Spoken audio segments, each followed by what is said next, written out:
आज जामताड़ा बंद है चूंकि स्वर्ण व्यवसायी बालाजी, जो बालाजी ज्वेलर्स है, चूंकि इसी का एक पार्ट वहाँ पर है कासपाड़ा चौक पर, वहीं पे दुकानदार को गोली मारा तो लाखों का सामान लूट करके चोर चला गया। आज भी स्थिति जो है दुर्गापुर मिशन हॉस्पिटल में दुकानदार का, अमन वर्मा का, चिंताजनक है।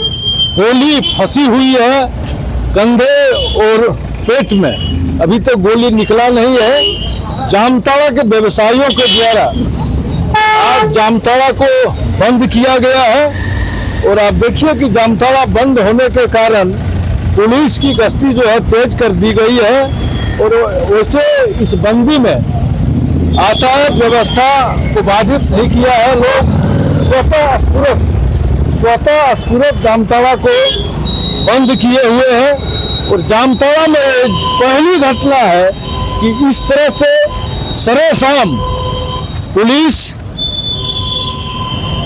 के निष्क्रियता के कारण अपराधी गोलबंद होकर के आते हैं और स्वर्ण व्यवसाय के यहाँ धावा बोल करके लूट करके गोली मार करके चले जाते हैं। लोग विरोध में जामताड़ा को बंद किए हुए हैं। मांगे इनकी क्या है,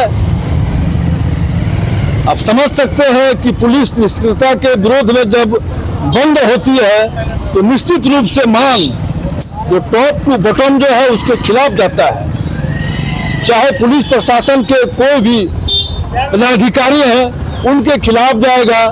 और सबसे बड़ी बात है कि जब जिस समय घटना हुई है उस समय टाइगर मोबाइल क्या करता था, क्योंकि टाइगर मोबाइल की भी संख्या उतनी है, उसकी हाफ संख्या जो है पिंक मोबाइल की है। ये दोनों जो है ये सिर्फ बाजार में हॉर्न बजाने के लिए, सायरन बजाने के लिए है, या घटना स्थल पर आकर के लोगों को जो है पकड़ने के लिए क्या पुलिस जो है क्या कर रही थी।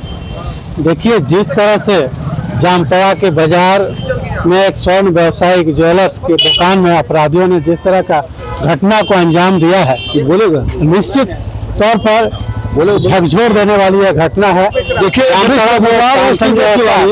लगभग 3 दशक से पत्रकारिता कर रहे हैं, क्या इस तरह का घटना कभी हमने नहीं देखा था जामताड़ा बाजार में कि सरेआम अपराधी आते हैं और इस व्यस्तम कासपाड़ा चौक पर जो है स्वर्ण व्यवसाय के दुकान में ढूंढ करके गोली मारते हैं और लूटपाट करके होना चाहिए चले जाते हैं। अब क्या होना चाहिए? आपको यह है कि इस तरह की इस पर तो अब सवाल खड़ा होता है कि जो अब व्यवसायी नहीं, आम जनता का भी अब सुरक्षा पर सवाल खड़ा होता है कि किस तरह की यह व्यवस्था प्रशासन के और पुलिस प्रशासन के कार्यशैली पर भी प्रश्न खड़ा होता है कि अब पुलिसिया व्यवस्था पर क्या कहिएगा। अब यह कहना चाहेंगे कि पुलिस प्रशासन को अब इसमें सक्रिय और कड़ा रुख अपनाना पड़ेगा ताकि आम जनता के साथ यहाँ के जो व्यवसायी निर्भीक होकर अपना व्यवसाय कर सके और आम जनता भी अपने आप को सुरक्षा और पुलिस प्रशासन पर भरोसा कर सके। मनीष बर्नवाल है, अभी बताएंगे क्या चाहते हैं। सबसे बड़ी बात है कि जामताड़ा के हम लोगों को पत्रकार को चाहना कुछ नहीं है। जामताड़ा की सुरक्षा किसके भरोसे है? आज अगर शाम संध्या 6 बजे गोलीबारी होती है और व्यवसायी के यहाँ लूट होता है, कहाँ था वाहन पेट्रोलिंग, कहाँ पुलिस पेट्रोलिंग? लंदन के जैसा जो बाइक लेके हर पुलिस लोगों को दिया गया है गम बूट पहना करके, तो क्या सिर्फ हमको लगता है कि लोग उगाही में लगे रहते हैं क्या? बीच मार्केट किसके भरोसे है? घटना होने के बाद 45 मिनट के बाद पुलिस पहुंची है, पुलिस घटना स्थल पर। उसके बाद जो भी वो अपराधी थे, ऐसा लग रहा है उनको पुलिस का खौफ ही नहीं है, वो तो हवाई फायरिंग करते हुए निकल गए। ये दिखाता है कि जामताड़ा में जो भी थाना प्रभारी है या जो भी पुलिसिया जो व्यवस्था है वो सारा ध्वस्त है, वो कुछ मने है ही नहीं, पुलिस का इकबाल यहाँ रहा ही नहीं। कंट्रोल रूम की स्थिति क्या थी? कंट्रोल रूम की स्थिति कॉल किया जा रहा था, सारा नंबर व्यस्त आ रहा था कंट्रोल रूम का। देखिए, कंट्रोल रूम को अगर जांच किया जाए तो जो कि कंट्रोल रूम बना हुआ है वहाँ पर सीसीटीवी कैमरा से मॉनिटरिंग होता है। लोगों के प्राइवेट कैमरा को आप क्या खंगालिएगा? पहले आप सरकारी जो कैमरा जो है सीसीटीवी कैमरा, क्योंकि मंत्री आए, मंत्री बोले कि सीसीटीवी कैमरा है कि नहीं। अरे मंत्री जी, कम से कम लोगों के मन की बात को बोलिए ना कि यहाँ पर जो है क्राइम हुआ है, तो सरकारी व्यवस्था के तहत जो कैमरा लगाया गया था, जिसका मॉनिटरिंग कंट्रोल रूम में बैठ करके पुलिस लोग करते हैं, वो कंट्रोल रूम में वो उसमें बैठे हुए थे कि नहीं थे? आप कहते हैं कि हम जो है सीसीटीवी कैमरा लगा दिए है, किसी ढंग का कोई बर्दाश्त होता है तो हम उसको देखते हैं और देखते के साथ हम लोगों को वहाँ पर भेजते हैं। फिर ये मंत्री जो है तो वहाँ बात क्यों बोल रहा है कि हम जो देखेंगे यहाँ पर लोगों को जो है, आप मंत्री हैं लेकिन आप ये नहीं कि आप अनुसंधान पदाधिकारी हैं। कल एसपी लोग सारे जीवी मेडिकल के पास वहाँ पर इसीलिए बैठे हुए थे 3 घंटा 4 घंटा तक कि हो चुकी कांग्रेस की एक तरह से वो कहा जाए कि कार्यकर्ता के ऑफिस के तौर पर था। सारा पदाधिकारी वहाँ पर जब तक मंत्री नहीं आए तब तक रहे। आपकी गतिविधि कहाँ तक गई है? आपका कंट्रोल रूम में कौन वहाँ पर मॉनिटरिंग कर रहा था? कंट्रोल रूम का जो सीसीटीवी है वो आपका एक्टिव था कि नहीं था? 112 में लोग जब कंप्लेन किया है तो उस समय आपकी पुलिस वहाँ पर कितना देरी में पहुंचे हैं?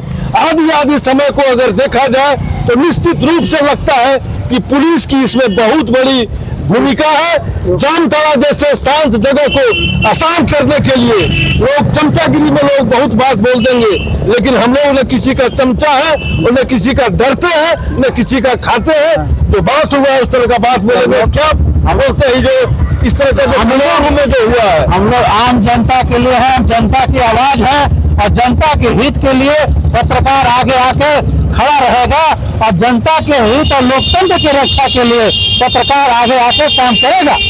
पुलिस के साथ भी अगर ऐसी अगर किसी तरह का अगर बर्बरता होता है प्रशासन के साथ तो उसमें भी हम लोग मुंह को खोलते हैं। लेकिन जिस तरह की आज की जो जामताड़ा की घटना घटी है, इसमें पुलिस के कार्यशैली और सुरक्षा पर सवालिया निशान जरूर खड़ा करता है। जामताड़ा में साइबर संरक्षण के साथ साथ क्या जामताड़ा का अपराधीकरण करने की कोशिश तो नहीं है? ये जो आज गोलीबारी हुआ है, अगर इसको नहीं रोका गया तो क्या भविष्य में हम लोग यहाँ पर क्या यहाँ एक्सटॉर्शन मनी तो नहीं होने लगेगा? जो अपराधी है वही रंगदारी तो नहीं मांगने लगेंगे। इस पर तो पुलिस को कार्रवाई करनी चाहिए, जल्द से जल्द अपराधी को गिरफ्तार और करना। एक बात हमें कहेंगे कि प्रशासन और जो पदाधिकारी है निष्पक्ष होकर कानून और नियम कार्रवाई करे और काम करे, न कि किसी के पैरवी में और किसी के पार्टी के दल में समर्थन में काम किया करे। आज देखा जा रहा है कि अधिकतर यहाँ पर शासन पदाधिकारी किसी के सत्ता पक्ष के समर्थन में आकर के काम करने का काम करते हैं, आप जबकि आम जनता के हित में जो न्याय संगत हो, विधि और कड़ाई पूर्वक काम करने की उनकी आवश्यकता है। व्यवसाय जो है जिंदगी और मौत से जूझ रहा है, उस पर भी कम से कम लोगों को एक तरह से हम कहेंगे लोग प्रे करें माँ भगवती को, माँ चंचला को, जिनके जो इष्ट हैं देव हैं, तो सबको जो है कम से कम प्रार्थना करें कि कम से कम ये व्यवसाय की जो स्थिति है वो ठीक होवे और स्वस्थ होकर के जामताड़ा लौटे। और वैसे जो निष्क्रिय पुलिस पदाधिकारी हैं उस पर निश्चित रूप पर कार्रवाई होनी चाहिए। अगर कप्तान को भी यहाँ से भगाना की अगर नौबत आती है तो सरकार को जो है जरा सा भी विलम्ब किए हुए वैसे निष्क्रिय लोगों पर लगाम लगाया माफिया सक्रिय होगी। और जितना अवैध कारोबार है वो लगता है कि जैसे जामताड़ा जिला में आकर के शिफ्ट हो गया है, वैसे अवैध कारोबारी पर आप बंद करिए, तभी ना लोगों का मनोबल बढ़ता है। क्योंकि आपको पैसा देता है, आप उसका जो है काम करते हैं, लोगों को लगता है वो भी काम के बदले अगर पैसा दे देंगे तो पुलिस प्रशासन जो है चुप गुलाम बालू का काम चल रहा है। क्या लग रहा है कि गुलाम बालू चल रहा है, बाहर के माफिया के सक्रिय है। क्यों नहीं लोग बोलेगा कि आप प्रशासन आपसे लोगों ने सेटिंग किया है कि आप 45 मिनट तक ले पुलिस को होल्ड रखिए। कहाँ थी टाइगर मोबाइल, कहाँ थी 112 कहाँ था? प्रशासन के ऊपर सवाल तो खड़ा होगा ही।